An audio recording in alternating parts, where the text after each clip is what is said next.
इसलिए याद कर लीजिएगा।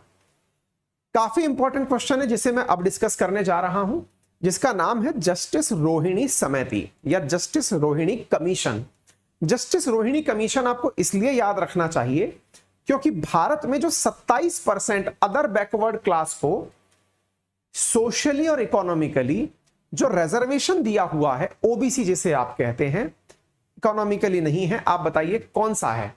हाँ भाई, आपसे पूछा गया है ओबीसी को जो 27% रिजर्वेशन दिया गया है वो किन ग्राउंड्स पर दिया गया है? रिलीजियस, लिंग्विस्टिक, कौन सी क्लास है? इकोनॉमिकल, सोशल, कौन सा आधार है जिसके आधार पर ओबीसी को रिजर्वेशन दिया गया है? ठीक है, आप तब तक इस कमेंट का आंसर करिए, मैं आपको आगे की बात बताता हूं। चलिए बताइए। तो सवाल यह बनता है कि सर जो समिति है ना, ये जस्टिस रोहिणी समिति, क्या बताने वाले हो इसके बारे में? मैं ये बताने वाला हूं कि इसे अपनी रिपोर्ट सौंपने के लिए फिर से थोड़ा और टाइम बढ़ाकर दे दिया गया है। कब तक का दे दिया गया है? जनवरी 2023 तक का टाइम दे दिया गया है जस्टिस रोहिणी समिति को। क्या सर ये कौन सी समिति है, क्या करने वाली है, और ओबीसी का आपने क्यों पूछा? साथियों मैं वो बताऊं उससे पहले इतना जान लो कि जस्टिस रोहिणी समिति को ये जो समय बढ़ाकर दिया गया है, ये 13वीं बार बढ़ाया गया है। मतलब एक होता है समिति, क्या होती है एक समिति का मतलब क्या होता है, पहले मैं वो भी बता दूं। कुछ यूं समझो, जैसे मान लो मुझे घर में कोई काम करवाना है। काम करवाने से मतलब जिस रूम में मैं आपकी अभी ये क्लास ले रहा हूं, मुझे लगता है कि इस रूम के अंदर प्रॉपर लाइटिंग नहीं है, आवाज थोड़ी तेज आती है। मैंने 2-3 लोग बुलाए और उनसे कहा कि ये तरीका बताओ कि इस रूम के अंदर जो मैं चाहता हूं वो सारी सुविधाएं भी बन जाएं और कमरे का रूप भी बचा रहे। और मैंने उन लोगों को समय देकर कहा कि आप सारी जानकारी इकट्ठा करके मेरे पास पहुंचिए। तो ये लोग जब मेरे पास जानकारी लेके आएंगे, समझिए कि ये लोग मेरी समिति हैं और समिति बनकर के इन्होंने मुझे प्रपोजल्स दिए हैं कि सर ऐसा कर सकते हैं, सर यूं कर सकते हैं। अब मेरे ऊपर है कि मैं करवाऊं या नहीं करवाऊं, है ना। तो जस्टिस रोहिणी समिति, हाँ भाई, एजुकेशनली और सोशल और इकोनॉमिकल, सोशल और पॉलिटिकल। चलिए तो एक काम करते हैं, एक ऑप्शन और देता हूं मैं इसके अंदर। आप एक काम करिए, सोशो इकोनॉमिक के अलावा एजुकेशनल शब्द पर भी चर्चा करिएगा। तो कमेंट बॉक्स में इस सवाल को मैं छोड़ के जा रहा हूं, है ना। फिर कल के दिन इस सवाल का आंसर आपको दूंगा कि जो ओबीसी को रिजर्वेशन दिया गया 27%, वो किन ग्राउंड्स पर दिया गया। ठीक है, चलो आप सोचकर मुझे बताइएगा। तो पॉइंट क्या है, मैं आपसे अभी क्या कहना चाह रहा हूं, पहले फिर से आता हूं मुद्दे के ऊपर। कि जो समितियां होती हैं इनका काम होता है सजेशन देना। सजेशन कोई माने ना माने ये केंद्र के ऊपर होता है। केंद्र ने इस समिति को 13वीं बार समय दिया है कि एक काम करो, तुम थोड़ा और इसके बारे में विचार करो। आप पूछेंगे तो ये है कौन? जस्टिस रोहिणी, ये दिल्ली हाई कोर्ट की चीफ जस्टिस रह चुकी हैं। काम क्या है इनके पास? काम ये दिया गया है कि जो ओबीसी को 27% आरक्षण मिला हुआ है, क्या उस आरक्षण का लाभ वाकई में ओबीसी जाति में, ओबीसी के अंदर आने वाले, अदर बैकवर्ड क्लास में आने वाली सभी जातियों को मिल पा रहा है? यह सवाल बहुत इंपॉर्टेंट है। क्या ओबीसी में दिया गया आरक्षण सभी जातियों को जो ओबीसी में शामिल हैं उनको एक समान मिल पा रहा है? अब आप लोग में से भी बहुत से लोग इस बात को लेकर सहमत होंगे। किस बात को लेकर के? कि ना तो एससी का लाभ पूरी तरह से एससी की सभी जातियों को मिल पा रहा है, शेड्यूल कास्ट का भी लाभ उस कास्ट के अंदर मुश्किल से 2-4 जातियां हैं जो सबसे ज्यादा ले रही हैं, बाकी जातियों को तो इसकी अवेयरनेस तक नहीं है। एग्जैक्टली ऐसे ही सोशल ट्राइब्स के साथ भी है, शेड्यूल ट्राइब्स के साथ भी है, उनके अंदर भी कुछ ही जातियां उसका लाभ ले रही हैं, बाकी लोगों को इसके बारे में जानकारी भी नहीं है। ओबीसी में भी यही हाल है।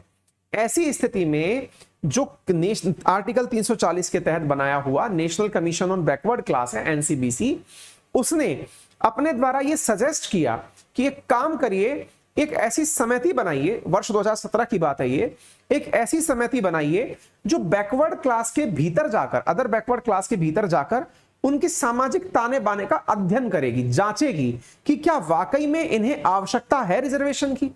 और उस समिति को काम दिया गया ओबीसी के अंदर सब कैटेगराइजेशन करने का। सब कैटेगराइजेशन का मतलब है कुछ जातियों को 2%, किसी को 5%, किसी को 7%, किसी को 10%, यानी एक प्रकार से रिजर्वेशन को जातियों के बीच में डिस्ट्रीब्यूट कर दिया जाए कि भाई ये अत्यधिक पिछड़ी हुई जातियां हैं ओबीसी के भीतर, इन्हें 10% आरक्षण मिलना चाहिए। ये ओबीसी के अंदर ताकतवर जातियां हैं, इन्हें रिजर्वेशन केवल 2% ही मिलना चाहिए। उदाहरण के लिए आप हर राज्य की स्थिति में, विशेष रूप से राजस्थान, हरियाणा, पंजाब, उत्तर प्रदेश, यहां पर मेजर कम्युनिटी में जाट और यादव ओबीसी में शामिल किए जाते हैं, लेकिन ये लैंडलॉर्ड्स हैं, इनके पास बहुत जमीनें हैं, पैसे वाले लोग ही जाट हैं, है ना। मतलब आप सोचकर देखें, जितनी भी जमीनें हैं उत्तर प्रदेश के अंदर चले जाइए, राजस्थान में चले जाइए, जाट और यादव काफी सारी जमीनों के मालिक रहे हैं और आज भी हैं।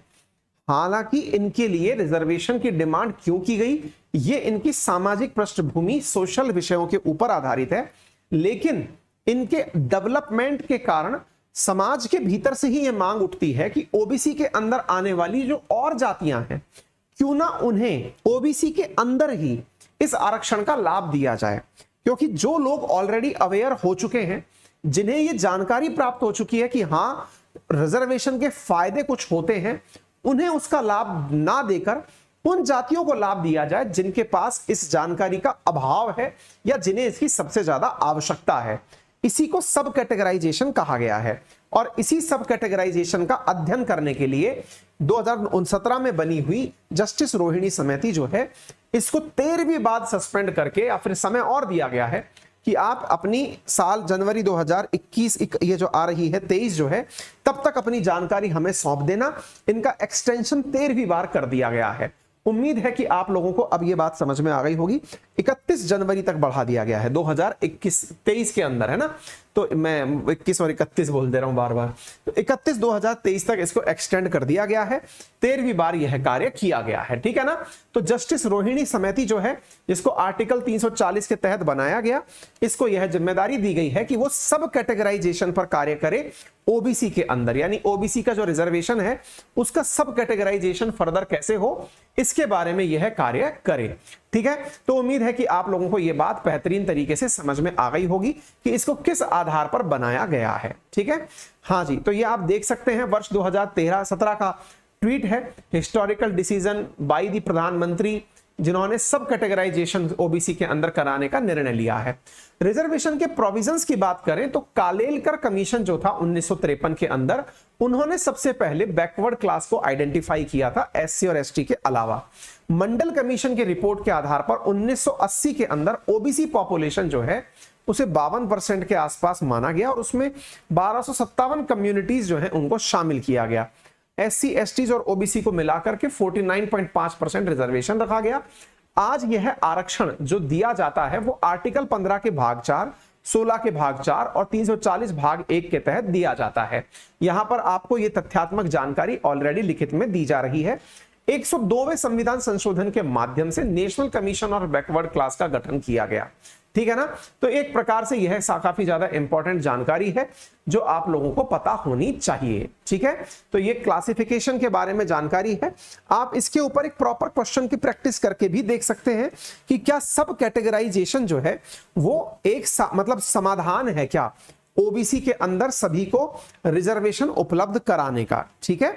तो आप इस प्रकार से इसके ऊपर चर्चा कर सकते हैं, किसको कितना दिया जाना चाहिए ये भी चर्चा कर सकते हैं। एसपी ठाकुर जी, ऐसा क्या करें कि डॉलर रुपए से नीचे आ जाए, ऐसा कि डॉलर रुपए से नीचे आ जाए, ऐसा क्या करें? एक काम करिए ठाकुर जी, एसपी ठाकुर जी, अभी जाकर के एक वीडियो डाला हुआ है मैंने कि क्यों डॉलर एक रुपए के बराबर नहीं है।